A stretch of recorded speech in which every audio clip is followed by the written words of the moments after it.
Good morning, students. Welcome in the next lecture of pharmaceutical analysis. So today we will discuss about our next topic, that is iodometry. Iodometry is the other method of titration of iodine. Last lecture में हमने discuss करा था iodimetry, तो they are also titration method for iodine. आज हम discuss करेंगे second method, that is iodometry. Iodometry, as you know, they are indirect titration. Direct titration mean it involves two-step reaction. In first step में क्या होगा, iodine जो है वो formed होगा या लिबरेट होगा. सेकेंड स्टेप में जो आयोडीन हमारे पास फॉर्म्ड हुआ उसको हम फर्दर किसी प्राइमरी स्टैंडर्ड के साथ टाइट्रेट करवाएंगे. आईडीमेट्री में क्या होता था, डायरेक्ट आयोडीन सोल्यूशन को हम टाइट्रेट करवाते थे by using the primary standard. अब हम आयोडोमेट्री में क्या होगा, सबसे पहले आयोडीन हमें प्रिपेयर करना पड़ेगा, देन हम उसको टाइट्रेट करवाएंगे with primary standard solution. Okay, the first one is their definitions. The titration in which the equivalent amount of iodine is liberated from potassium iodide by the sample. जो भी हमारा sample होगा उसमें हमारा जो पोटाशियम आयोडाइड है वो react करेगा और वहाँ से जो है पोटाशियम आयोडीन जो है वो लिबरेट करेगा. ओके, जो लिबरेटेड आयोडीन होगा they further titrate against sodium thiosulphate. Sodium thiosulphate solution के साथ उसको हम फर्दर टाइट्रेट करेंगे, that act as a primary standard. And this type of titration is also known as indirect titration, in which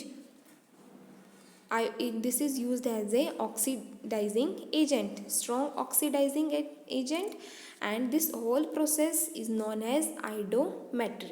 okay, तो iodometry में आपको सिर्फ दो चीज़ें याद रखनी है. फर्स्ट स्टेप में आयोडीन लिबरेट होगा from potassium iodide, and second step में liberated iodine they are titrated against standard solution, that is for example sodium thiosulphate के साथ.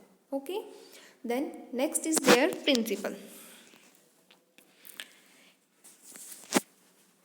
In this titration, liberated iodine is treated with the standard solution of sodium thiosulfate solution, and starch mucilage is used as an indicator, and this process is known as iodometric titration. It is indirect iodometric titration method of iodometry, and the reaction involves in which, that is sodium thiosulfate plus I2 iodine, liberated iodine, they formed sodium iodide salt and sodium hyposulfite and sodium sulfide salts. Then further their preparation and standardization. तो first हमें prepare करना है sodium thiosulphate 0.1 molar, and it can be prepared by weighing 25 gram of sodium thiosulfate, then add 2.5 gram of sodium carbonate. Sodium carbonate they are alkaline in nature. जैसे हम उसको add करेंगे mean वो क्या हुआ, बेसिक मीडियम में.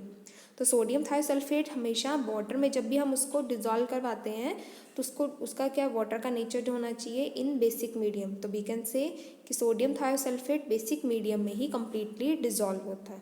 तो हम क्या करेंगे, 25 ग्राम बे करेंगे sodium thiosulphate, then add 0.2 gram of sodium carbonate, then add in small quantity of water, then volume makeup up to 1000 ml. जैसे ही उसमें क्या हम वॉल्यूम वाटर से वॉल्यूम मेकअप करेंगे वहाँ पे क्या होगा, CO2 जो वो in the form of gases वहाँ से लिबरेट करेगी. ओके, तो ये हमारे पास प्रिपेयर हो गया sodium thiosulphate solution. In the second step हम करेंगे स्टैंडर्डाइजेशन ऑफ सोडियम थायोसल्फेट. तो जैसे कि एज वी नो कि this is a 2-step reaction, तो फर्स्ट 1 स्टेप में क्या होगा, हमारा पोटाशियम आयोडेट जो है रिएक्ट करेगा विद पोटाशियम आयोडाइड के साथ. ओके, जैसे सेम रिएक्शंस हमने पोटाशियम आयोडेट टाइट्रेशन में डिस्कस करी है, ब्रोमोमेट्री में डिस्कस करी है, सेम रिएक्शन जो है यहाँ पे भी इन्वॉल्व है. Potassium iodate is react with potassium iodide in the presence of HCl, they start to liberate iodine. ठीक है, जैसे ही हमारे पोटाशियम आयोडेट रिएक्ट करेगा पोटाशियम आयोडाइड के साथ इन दी प्रेजेंस ऑफ HCl, वहाँ से क्या होगा, हमें I2 आयोडीन जो है लिबरेट ओके, लिबरेशन उनकी स्टार्ट हो जाएगी। जैसे आयोडीन वहाँ से लिबरेट होगा, then they are further titrate against Na2S2O3 sodium thiosulphate and in which starch solution is used as an indicator. And हमें तब तक टाइट्रेट करना है जब तक हमारा इंडिकेटर जो है ब्लू कलर जो है चेंज ना कर दे, ठीक है। क्योंकि यहाँ जैसे आयोडीन की लिबरेशन होगी, हमने इंडिकेटर उसमें ऐड करा होगा, तो इंडिकेटर हमेशा आयोडीन में ब्लू कलर शो करता है। जो स्टार्च है वो हमेशा हम यूज़ करते हैं इन आयोडीन की टाइट्रेशन में, हम हमेशा स्टार्च सोल्यूशन को यूज़ करते हैं। और स्टार्च सोल्यूशन जो है आयोडीन की प्रेजेंस में दे शोज ब्लू कलर। जैसे ही उसकी हम टाइट्रेशन स्टार्ट करेंगे सोडियम थायोसल्फेट के साथ, तो blue colour will be disappear, तो ब्लू कलर डिसअपेयर होना स्टार्ट हो जाएगा। ओके, तो these are the standardization method for sodium thiosulphate. Then next their calculation part. Their IP factor means each ml of 0.1 molar sodium thiosulfate contains 0.002784 gram of potassium iodate, potassium bromate and यहाँ पे bromate है, यहाँ पे iodate आएगा इसमें, इसको आप correct कर लीजिएगा। बाकी आपके नोट्स में मैं इसको क्लियर करके दूंगी। एंड यहाँ पे आएगा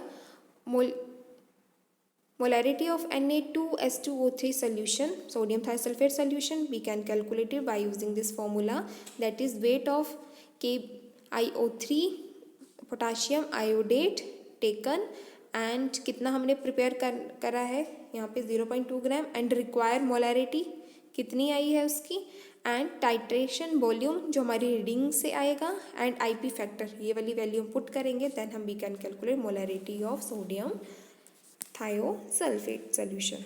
then next is their various applications. तो sodium, this titration method is used for the assay of copper sulfate CuSO4. Then second one is used for the assay of bleaching agent, phenol, chloramine, chlorate, arsenic dioxide, hydrogen peroxide, benzene, ferric sulfate. So these are the examples, they are the pharmaceutical applications of iodinometry.